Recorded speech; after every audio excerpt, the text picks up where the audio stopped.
Hi there. Welcome to Becoming the Self-Led Woman podcast. My name is Monica, and this is a weekly podcast for modern women in which we will explore different topics such as self-leadership, personal growth, financial empowerment, feminine wisdom, all sorts of things that help us understand how can we navigate nowadays as a modern woman. You can think of it as a coffee chat that you can have with an older sister. So here I am as your older sister that I am sharing honest, supportive, practical insights that can help you create the life that feels more aligned, more empowered, and really more heart-led and authentic. This week, let's talk about why we often attract people and situations that are not so ideal, that we don't really want, but we keep attracting them, and how to actually change it and instead manifest the dream life that we want, manifest the kind of people that we want. Because more often than not, if we are somehow keep attracting and finding ourselves with certain type of people or situations, then there's a big chance that something within us is actually resonating with these people, with these situations. So while it can be hard to accept that, okay, oh, maybe something in me is actually resonating with this kind of situations that I don't really like. However, the good news is that the moment we become more aware of these patterns, it is the first step to actually learn how to resolve these patterns and change them so that we have the power to stop manifesting this kind of situations that we don't want. So, there's this famous quote that I really love from Carl Jung is that until you make the unconscious conscious, it will direct your life and you will call it fate. There is also this book that I really love. It's one of my favorite, all-time favorite books. It's called Existential King by Caroline Elliott. And in this book, there are some humors, and it talks about why is it that we are often finding ourselves in certain situations and unable to break free from it, and what is it that we are actually getting from these situations. And if you really love a good book about shadow work, inner work, about the subconscious, this book can actually be fun to read and really helpful and practical in the way that it helps you to understand why is it that you keep repeating certain situations or patterns in your life. So, before I started recording this week's episode, I actually noticed how manifestation and the law of attraction is so similar with the social media's algorithm. So, if you want to understand how manifestation and law of attraction actually works, you can see how social media works. For example, picture yourself as you are scrolling through TikTok, Instagram, YouTube, Facebook. You might notice that the more you pay attention to certain types of content, let's say that you watch the videos of fluffy dogs or funny cats, the more you watch these videos, the more they show up in your feed. And the less you pay attention to other kind of videos, the less those videos might appear. Now, why is it that sometimes certain types of videos that we actually don't enjoy, but they keep on appearing more and more, at least temporarily? It is because when we don't like something, but if we give them some sort of attention, let's say that you still pause for a few seconds, you get irritated, annoyed, and you might even respond in a comment. Now you're giving attention instead of just being indifferent to it. So now you're getting more of it. Just like how law of attraction works, that the more you give attention to something, even if you don't really want it, it is actually appearing more and more because you are having attention onto it. So you're resonating with it in some shape or form. So you might ask, okay, how do I actually then change this?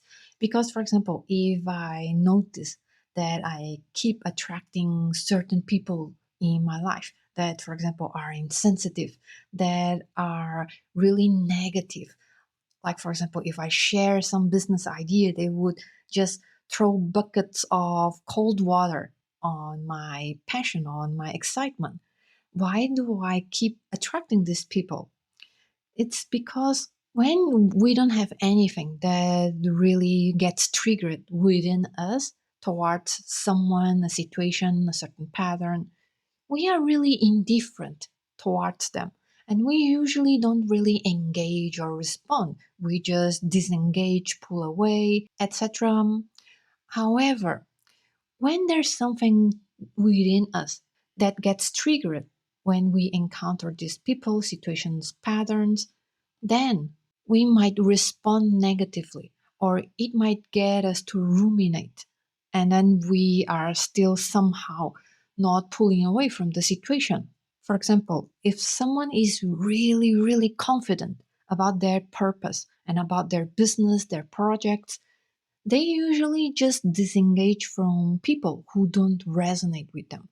However, when someone can feel insecurity and doubt towards their own purpose, towards their own capacity to make their business successful, and me included sometimes, then when someone comments something negatively, it actually triggers those emotions. And then we start to ruminate with it and we start to feel all these negative feelings.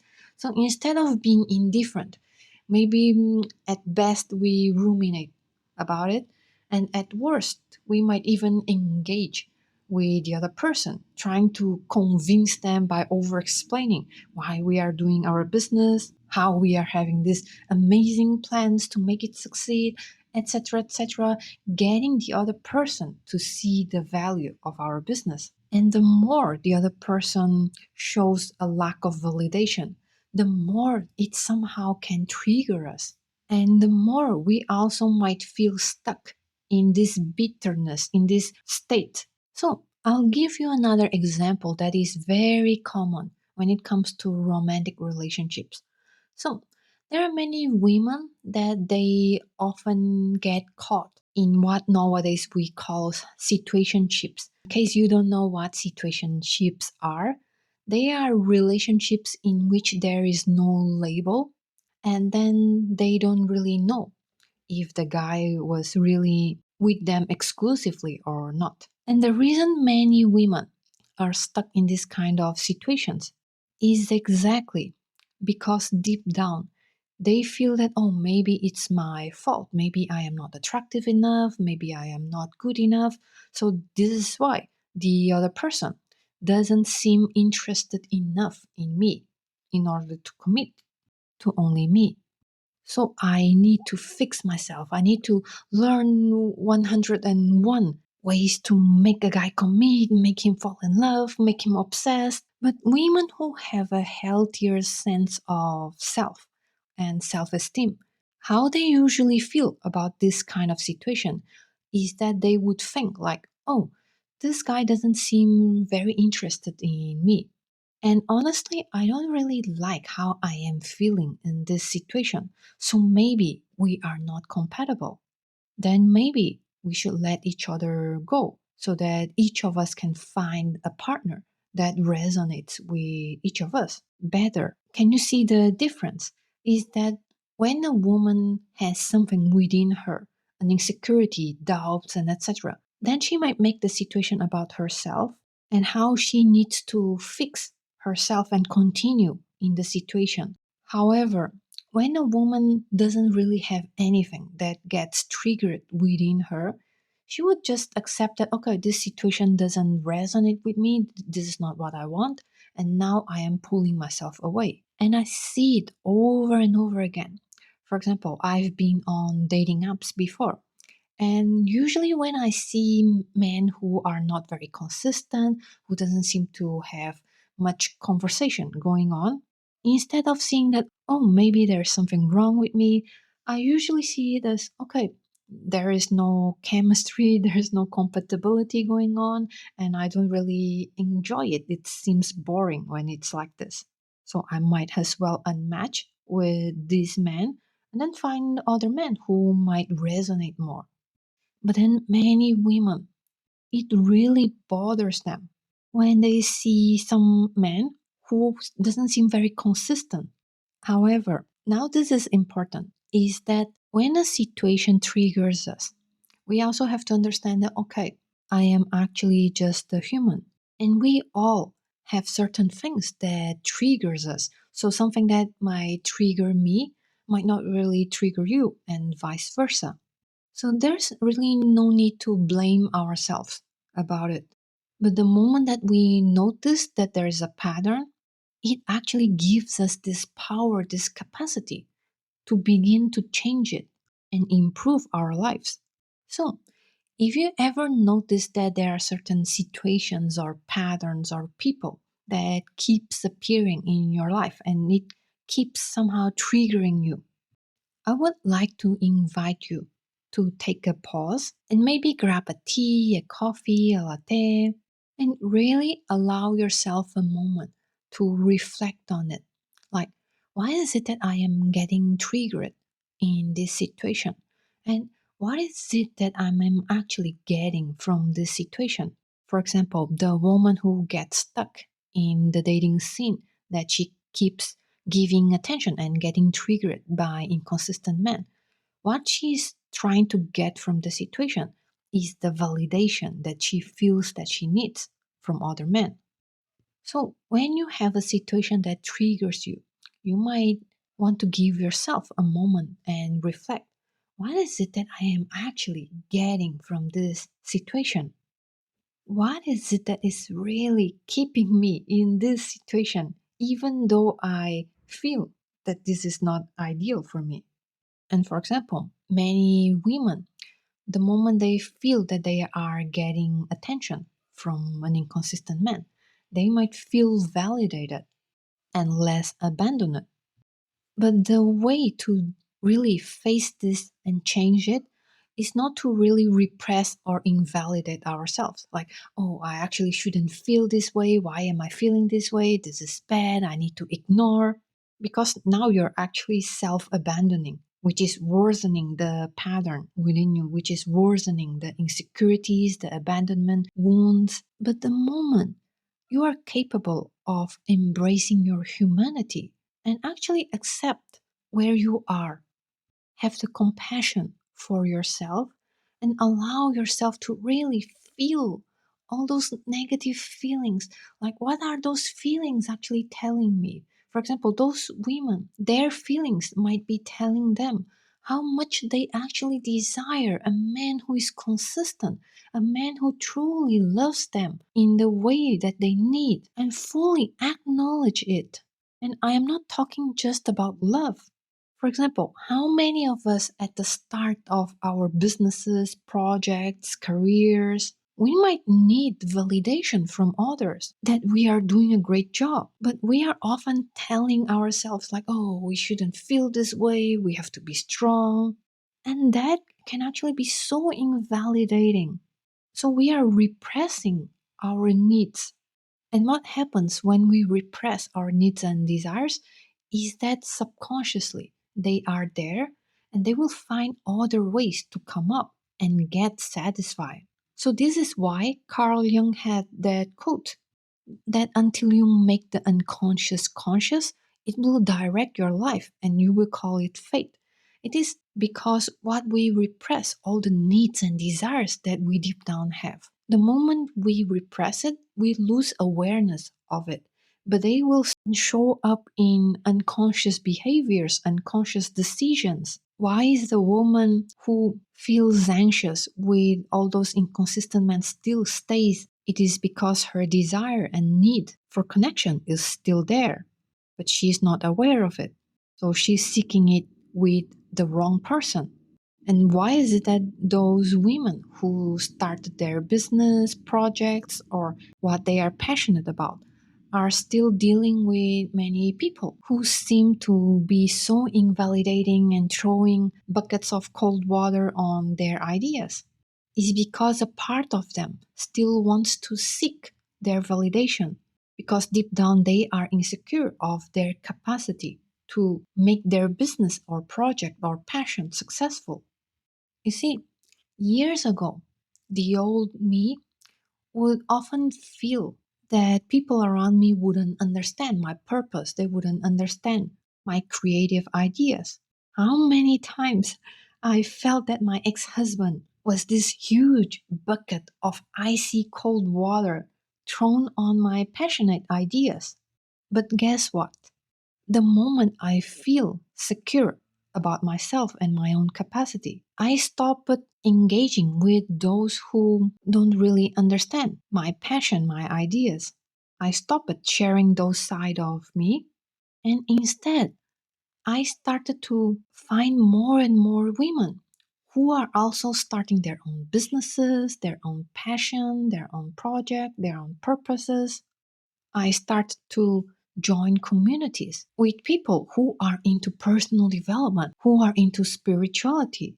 And I don't really need to convince anyone that might still be in my surroundings that wouldn't understand me because there are other people in my world that would understand me. And I also don't need to really change the other person's mind because both of us are okay. And if I really want people to accept and respect me for who I am and what I have, then I should also do the same for them. So by me actually wanting to change their minds, it's me also actually not accepting them, right? When you feel triggered really by a certain situation, people, patterns, if you can really sit with yourself, give yourself a little bit of time and come from a place of curiosity, like, why is it that I am really feeling this way? What is this feeling actually wanting to tell me, wanting to let me know? You see, we are often our worst critics. We wouldn't really tell a friend that, oh, maybe you shouldn't feel this way, you should toughen up, etc. However, we tell these kind of things to ourselves, to our own worries and feelings. Then, how can we actually align with people who might be more understanding, compassionate, and supportive toward us when we are not even like this with ourselves? So, when you finally allow yourself, give yourself the permission to actually understand better what is the underlying feeling and really feel these feelings, allowing it to express fully to you, and then show the understanding and validation that it needs, you will actually be able to finally let go of this feeling. It's like if someone is really trying to vent about something, and then you go there and tell them, hey, calm down, calm down. Did you notice the other person would actually get really upset, right? Like, why are you telling me to calm down? Blah, blah, blah, blah, blah, blah. But if you actually go to the other person and be like, hey, I understand why you feel this way. It's completely human. And actually, you're such an amazing person. You do have the capacity to do this. Remember all those times that you succeeded. Then the other person will be like, oh, thank you so much. I feel so much better right now. So, this is how you can do the inner work and work through your triggers. Not by, oh, I must be strong and repress all these feelings. Oh, I need to keep myself in high vibe, etc. But actually, the moment you give it attention and your presence and understanding, this is how you learn to transform all these feelings, all these triggers within you into wisdom.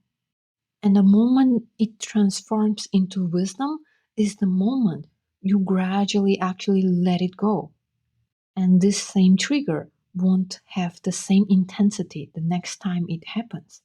And it just gradually fades away. So, I hope that this episode can help you understand a little bit more about why we might sometimes attract certain people, situations, patterns, that keeps coming up and how you might actually work through it. And if you want to dive a little bit deeper and actually have fun with it, really, I recommend the book Existential Kink. And you can grab a latte, a coffee, a tea while enjoying reading this book.